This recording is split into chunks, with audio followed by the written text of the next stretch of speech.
Czy wyprzedaże garażowe to dobre miejsce, żeby szukać tam płyt winylowych? Jesteś ciekaw? Zapraszam na odcinek. A ja sobie gram na gramofonie, trali tralalala. Ostatnie tygodnie jesieni postanowiłem zaliczać praktycznie w moich okolicach każdą wyprzedaż garażową, żeby zobaczyć, czy można tam kupić płyty winylowe. Jaki był tego efekt? Za chwilę zobaczycie to. No i też ocenicie w komentarzach. Oczywiście, kto nie subskrybuje, niech subskrybuje, komentujcie, lajkujcie, klikajcie dzwoneczek, żeby żaden odcinek Was nie ominął w tym sezonie. Pierwsza rzecz, którą Wam chciałem pokazać, nie jest do końca, no nie jest płyta winylowa, ale trochę jest to z muzyką związane. Kupiłem za złotówkę taki katalog Dom Sprzedaży Wysyłkowej w Łodzi. A dlaczego? Dlatego, że w środku znalazłem aż dwie nawet takie ulotki właśnie z tego domu wysyłkowego w Łodzi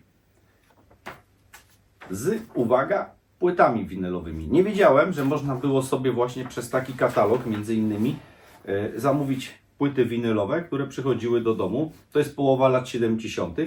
No i między innymi tutaj mamy Christie, Łucję Prus można było sobie zamówić, a z tego drugiego katalogu, no to duże słowo, to nie jest katalog, to jest taka ulotka bardziej. Zobaczcie, no to można było sobie chociażby Halinę Frąckowiak, czy Marylę Rodowicz, Breakout nawet był. No więc postanowiłem za złotówkę kupić ten katalog, tylko ze względu właśnie na te dwie ulotki z poprzedniej epoki. Myślę, że je sobie oprawię, bo to już są naprawdę takie, myślę, że rzeczy trochę nie tylko kolekcjonerskie, ale nawet eksponaty muzealne. Fajne takie rzeczy trafiać, ale wracając do tematu odcinka. Moi drodzy, podstawowym takim priorytetem moim to było przede wszystkim pojechać i szukać polskich płyt. Oczywiście w dobrych cenach. No i za chwilę się okaże, co tam się udało kupić. Tak z moich przemyśleń, z tych wyjazdów, bo ich zaliczyłem kilkanaście. Oczywiście szukałem tych miejsc, googlując po prostu po okolicznych miejscowościach, chodząc po jakichś grupach, forach, w social mediach, żeby zobaczyć, gdzie się taka wyprzedaż garażowa odbywa. No i żeby być tam adekwatnie wcześniej, czyli jak się zaczynało, jak się ludzie zaczynali rozpakowywać. Co mnie zaskoczyło? Podstawowa rzecz to taka, że nie było tam konkurencji za płytami winylowymi. Mało kto w takich miejscach szukał płyt winylowych, co już jest zupełnie inaczej, kiedy jadę na targ staroci czy na jakiś jarmark staroci, no to tam poszukiwaczy płyt winylowych jest zdecydowanie więcej. Tutaj praktycznie byłem zazwyczaj sam. Ceny. Najdrożej zapłaciłem za płytę 20 zł, a płyty zaczynały się od 5 zł, więc cena naprawdę dobra. Ja też miałem taką misję, żeby szukać zdecydowanie, właśnie tak wspominałem, polskich płyt, bo nie liczyłem tam na zachodnie płyty. I nawet kiedy płyty trafiłbym, które już posiadam, a byłyby w lepszym stanie, w dobrej cenie, czy lepsze okładki, no to też zdecydowałem się zawsze taką płytę ze sobą zabierać, czyli kupić. Więc za chwilę już zobaczycie, a będzie ich naprawdę sporo.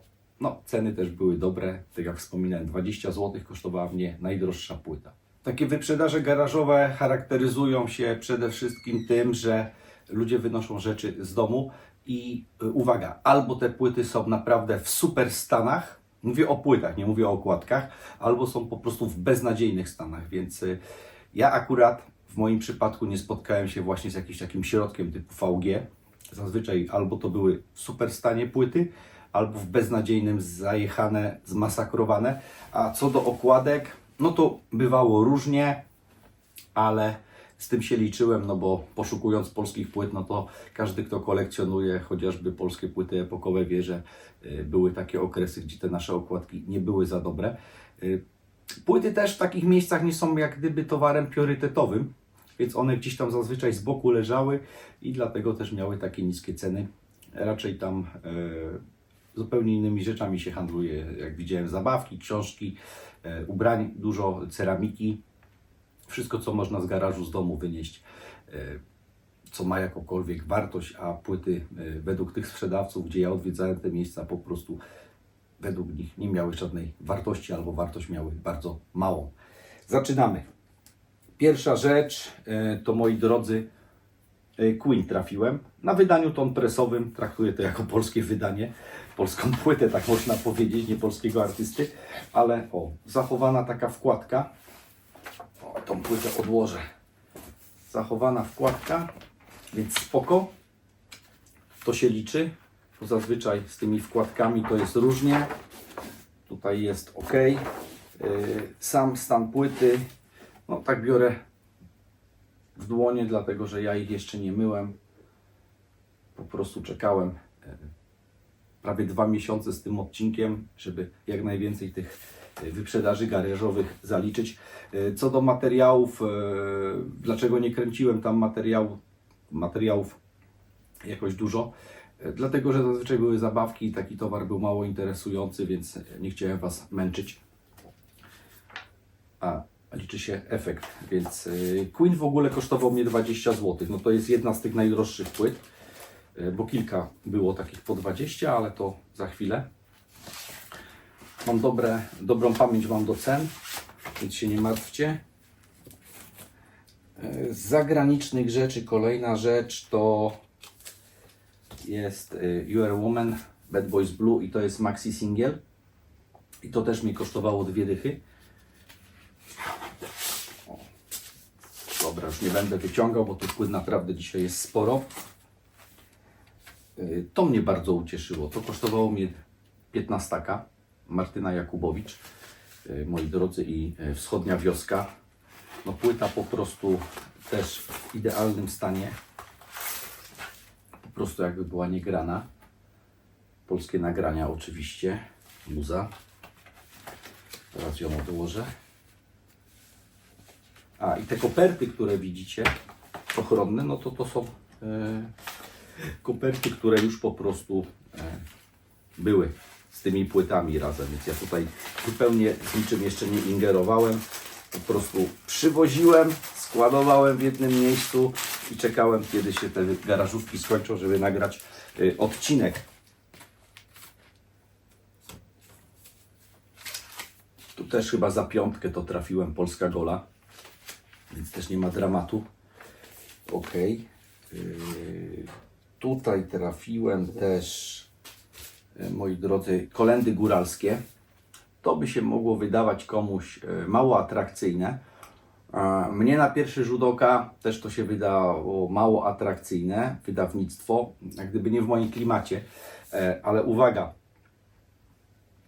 jest to muzyka produkcji Zbigniewa Preissnera.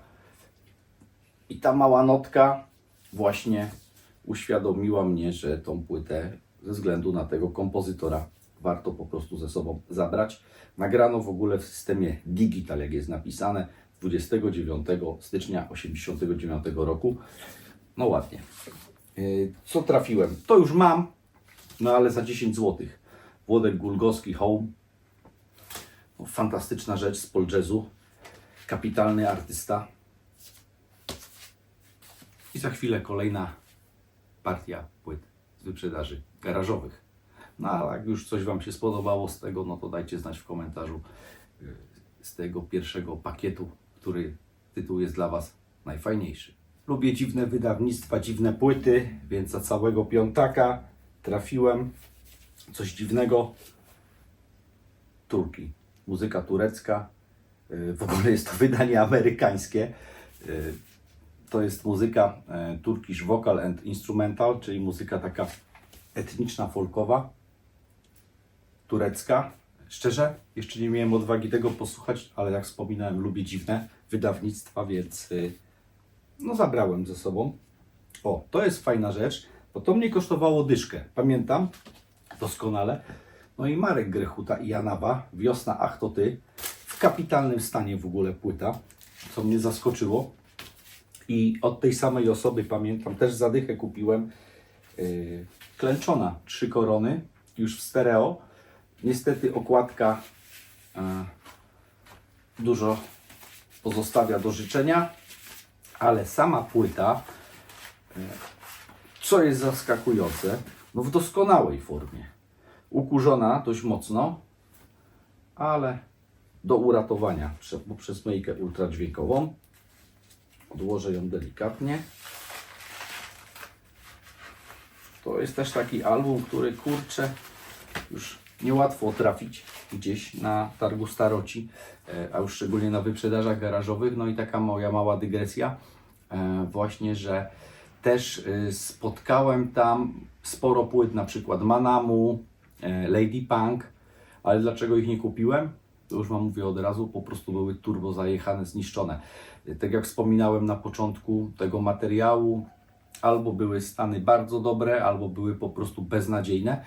Później trochę nawet żałowałem, że mogłem kupić te płyty za grosze, nawet się targując, dla samych okładek, ale no nie pomyślałem. W kolejnym sezonie, po nowym roku, jak się zaczną wyprzedaże garażowe, no to już będę mądrzejszy i tak będę robił. A teraz wyszło jak wyszło. Co tutaj mamy? Dało mi się też dorwać klasyka takiego, Albano i Romina Power. Tutaj ciekawą rzecz też dorwałem z Arstonu, moi drodzy, i to jest Jan Sibelius. Arstonowe wydanie. I taka ciekawostka, co mi się trafiło, to też mi się trafiło to, moi drodzy. Tu jest cena, ale to nie od tego, ale to też mnie kosztowało jakieś 2 dyszki. Soundtrack z Shoguna, więc spoko. To jest, jak się nie mylę, wydanie chyba, tak, niemieckie. Niemieckie.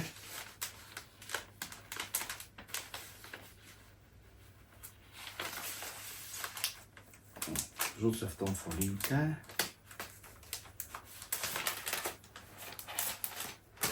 Folijka z 50, to od czegoś chyba innego musiało tam być.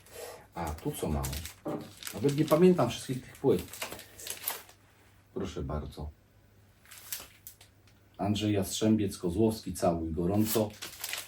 Nie wiem, w dobrym stanie była. Brałem też za jakieś grosze. I tutaj ciekawostka, to się rzadko spotyka. Ja już mam tą płytę w swojej kolekcji, ale chyba na niebieskim labelu, a tu mi się trafił na czerwonym, 10.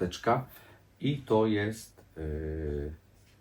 tak, był sekstet Krzysztofa Komedy, festiwal 56 rok, jazzowy Sopot. I tutaj, bo mi spadnie płyta. I tutaj, jak się nie mylę, to też debiutował na scenie Jan Ptaszyn-Wróblewski. Co dziwne, zobaczcie, stempel przecena. Nie wiem dlaczego, taka dobra płyta i przecena. To już jest druga w mojej kolekcji. Tylko tak jak wspominałem, mam chyba na niebieskim labelu. To jest coś dziwnego dla mnie. To mnie też bardzo zaintrygowało. W ogóle nie miałem wiedzy, co to jest. Jakiś zespół jazzowy. I tutaj w przypadku tej płyty to tak, 7. Festiwal Kultury Studentów PRL. Płyta w ogóle w nienagannym stanie, po prostu, kurczę, jakby nigdy praktycznie nie dotykała gramofonu. Więc nie wiem, co to jest, jakiś jazzik. Aczkolwiek nie jest to wydane przez Poljazz, tylko przez Polskie Nagrania Muza, ale ja pierwszy raz się spotkałem z tym wydawnictwem, więc jestem wzrokowcem, więc jak coś widzę pierwszy raz, to już zaczyna mnie to intrygować, zaciekawiać, więc to biorę.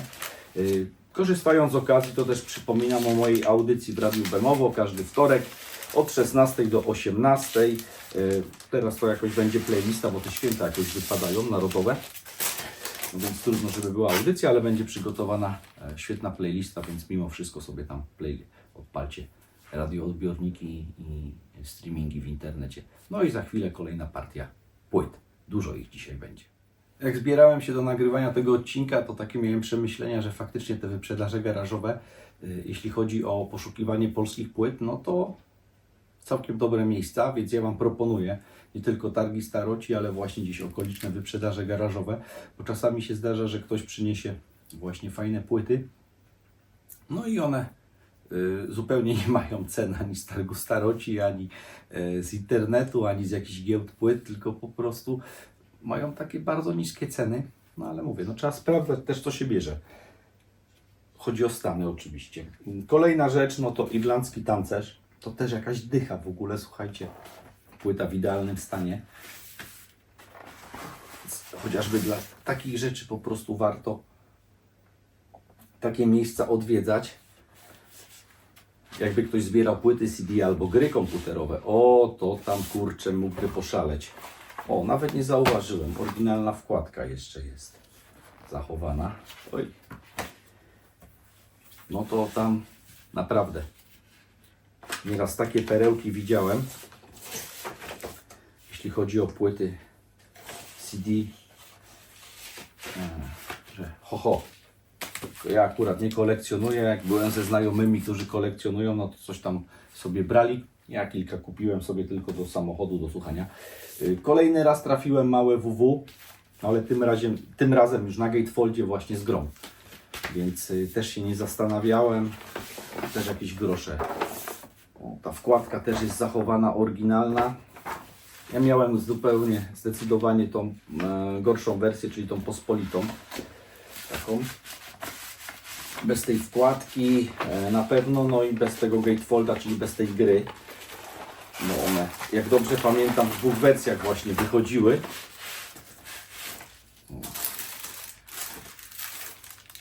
Koperta stara się zachowała. No cóż. Dobrze, że jest. Dobra, pozbędę się tej koperty za chwilę. Ją tutaj wrzucę. Mam nadzieję, wrzucę na środek do gatefolda.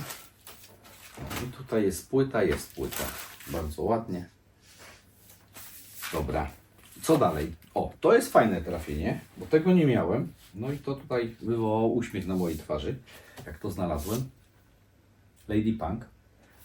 No i drodzy, o dwóch takich, co ukradli księżyc. Część druga. Też płyta w fantastycznym stanie.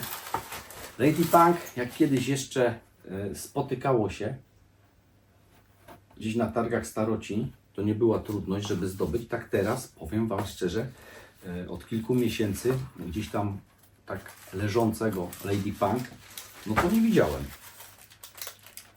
A kiedyś tego naprawdę było sporo, a teraz, no cóż, moda na płytę winylową, powrót do analoga. No i nie wiem, czy to określić jako najlepsza płyta z tych wszystkich moich wyprzedaży garażowych, które odwiedziłem. Na pewno najbardziej zaskakująca płyta jak dla mnie. I przypominam, subskrybujcie, komentujcie, dzwoneczek, no i napiszcie w komentarzu, czy uważacie, że takie wyjazdy właśnie na wyprzedaże garażowe, żeby poszukać polskich szczególnie płyt w tanich cenach, to dobre miejsce, czy nie. Ok, no i ostatnia rzecz, tak, ostatnia. Moi drodzy, no to klasyk. To mnie kosztowało 20 zł, bo Pan powiedział, ile płyty w środku. Ja mówię, 2. No to dycha za płytę. Płyty w fantastycznym stanie. iChick. Do umycia. Ja już kiedyś kupiłem, pamiętam. Udało mi się kupić i byłem bardzo zadowolony, ale no to jest akurat lepsze wydanie z tych, co posiadam, bo posiada oryginalne wkładki. To jest pierwsza rzecz. Płyty są po prostu w nienagannym stanie. Wymagają tylko umycia. Okładka na tym gatefoldzie też jest w bardzo dobrym stanie, więc dramatu nie ma. Już Wam pokazuję. Dobra. Cyk, jest. Druga oryginalna wkładka z płytą. Trochę pozaginała, no ale cóż, bywa i tak.